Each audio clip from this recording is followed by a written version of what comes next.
한국에서 여성이 남성보다 유리한 이유. 앞으로 한국 남성들은 상대적으로 손해를 보게 된다.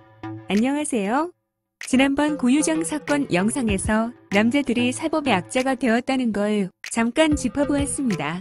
이번에는 그에 대한 확장으로 한국에서 여성이 남성보다 유리한 이유에 대해서 살펴보겠습니다. 이번 주제는 내용이 길어서 나누어서 만들고자 합니다. 한국에서 여성이 남성보다 유리한 이유는 다음과 같습니다. 1. 헌법에 보장된 여성 권익의 향상. 한국에서는 해외처럼 남녀 동일 평등의 수준이 아닌 여성의 권리 증진에 대한 내용이 명시된 부분도 있는데 바로 헌법 제34조 3항입니다. 내용은 국가는 여자의 복지와 권익의 향상을 위하여 노력하여야 한다고 명시되어 있습니다.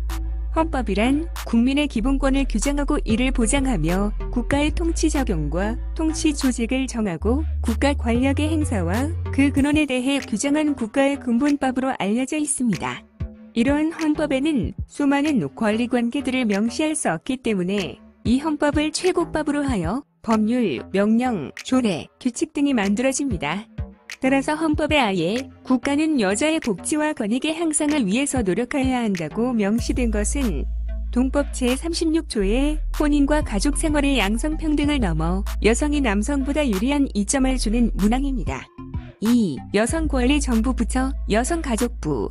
정부조직법 제41조에 따르면 여성가족부 장관은 여성정책의 기획, 종합, 여성의 권익 증진 등 지위 향상, 청소년 및 가족에 관한 사무를 관장한다고 되어 있습니다.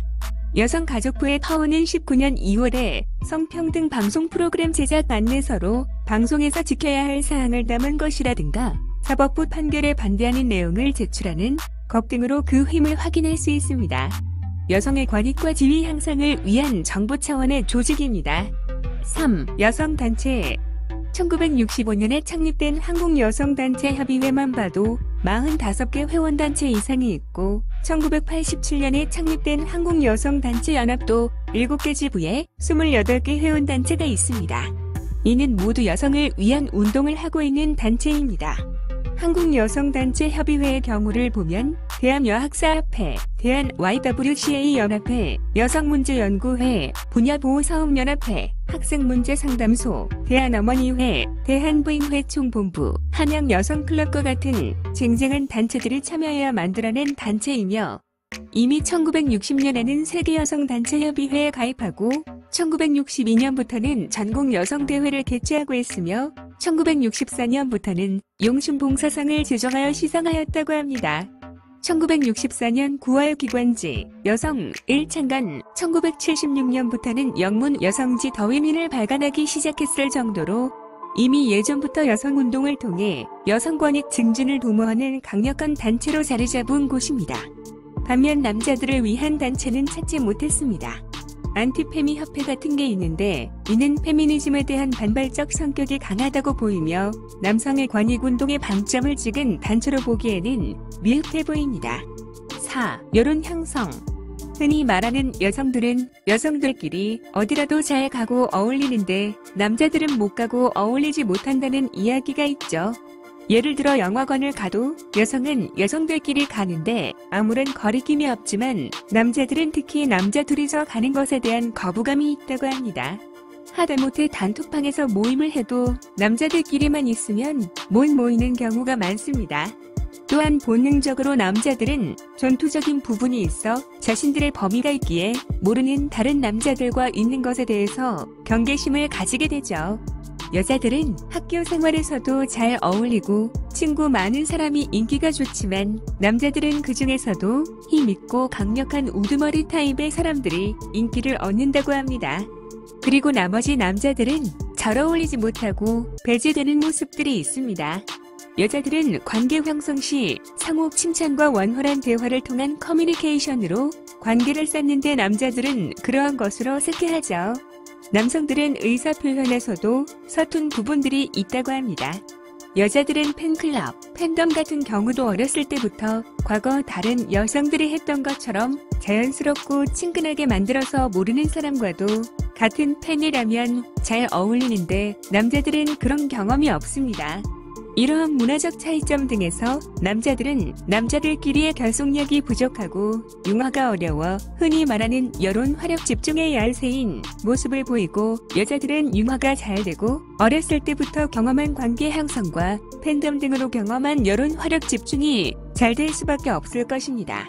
또한 공감면에서도 남성이 여성보다 그 깊이가 부족한 부분이 있어서 여자들은 여성 관련 사회 문제가 발생하면 자기에게 투영하고 깊이 공감해 오프라인의 현장에서도 치열하게 싸우는 편인데, 남자들은 분노를 해도 인터넷에서 좀 불만을 토로할 뿐이지 오프라인에서까지 모여서 싸울 정도로 공감을 하지는 않습니다. 물론 오프라인에서 싸우는 부분은 문제 발생 시 기본적으로 자기 해결과 자기 책임으로 돌리느냐, 사회적 해결과 타인의 책임으로 돌리느냐의 차이, 그리고 성별 문제에 따른 데모 참여 시의 사회적인 시선에 대한 의식도 있을 수 있습니다만, 아무튼 남자들이 남자들의 권익과 관련해서 오프라인에서 모이는 부분이 활성화되지는 않은 것으로 보입니다. 따라서 헌법, 조직, 단체 등을 제외하더라도 여론 형성 면에서도 남자들은 화력을 집중하는 모습에서 열세로 보입니다. 따라서 이러한 이유들로 남자들은 한국에서 여자들보다 상대적으로 손해를 보게 될 것입니다. 당연히 여성들의 권익을 위한 헌법, 조직, 단체 그리고 여성들 자체가 여론 형성에 대한 파워를 가지고 있는데, 국가 전체가 여성의 권익 보장을 위해서 좀 더 움직이는 게 자연스럽겠죠. 이에 따라서 앞으로 여성 권익은 더욱 향상하여 남성들은 여성들에 비해서 동등한 의무나 더한 의무를 하면서도 상대적으로 받는 혜택이 적어질 것입니다. 그리고 이는 같은 이유들로 인해서 앞으로도 개선되기 어려울 가능성이 높습니다. 상대적으로 더한 의무를 하게 되더라도 국가적으로 지원 체계도 없는 남성들이 조직적으로 움직여서 단체를 만들고 여론을 집결하는 건 성향상 어렵기 때문입니다. 여론을 통해 움직이는 민주주의 사회에서 법, 조직, 단체, 그리고 여론 형성도 안 되는 집단을 위해서 움직이는 민주주의 권력은 없기 때문에 남성들은 앞으로 의무는 더 하거나 동등한 의무를 지면서도 상대적으로 혜택은 적은 상황에 지속적으로 노출될 것입니다. 한국에서 여성이 남성보다 유리한 이유와 이에 따라 앞으로 한국 남성들은 상대적으로 손해를 보게 된다는 내용의 영상이었습니다. 나머지 사항은 법률 등의 부분인데 내용이 많기 때문에 향후 제작하여 올리겠습니다.